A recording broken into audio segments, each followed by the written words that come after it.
महत्त्वाची बातमी अकोल्यात दादांची राष्ट्रवादी आणि शिंदेंच्या शिवसेनेकडून काल 2 वेगवेगळे आदिवासी दिन साजरे करण्यात आले। यावेळी आदिवासी बांधव आणि पोलिसांमध्ये झटापटही झाली। यावरून रोहित पवारांनी आरोप केला, तर अजितदादांच्या पक्षाचे आमदार किरण लहामटे यांनी घटनेवर स्पष्टीकरण दिले।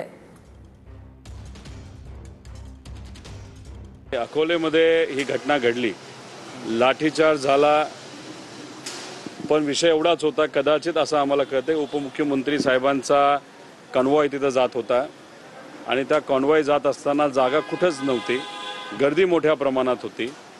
त्यामुळे कदाचित शिंदे साहेब तिथं एकनाथ शिंदे साहेबांचा कॉन्वॉय होता आणि आमदार अजितदादांचा होता। चर्चेतून बोलून हा विषय सुटला जाऊ शकला असता, पण जर धक्काबुक्की आणि जर मारहाण केली जात असेल तर लाठीचार्ज केला जात असेल ते मात्र त्या ठिकाणी योग्य नाही। मेळावा संपल्यानंतर उपमुख्यमंत्र्यांना परत हेलिपॅडकडे जाण्यासाठी पोलिसांना रस्ता करायचा होता आणि म्हणून घाई गर्दीत आता सभा संपत आली आहे म्हणून त्यांनी कार्यकर्त्यांना किंवा त्या आलेल्या मायबाप जनतेला लोटण्याचा प्रयत्न केला। तर मी स्वतः सांगितलं की सगळ्या पोलिसांनी किंवा तुमची जी पोलीस फोर्स आहे त्यांनी बाजूला व्हा, आम्ही रस्ता करून देतो आणि रस्ता करून दिला।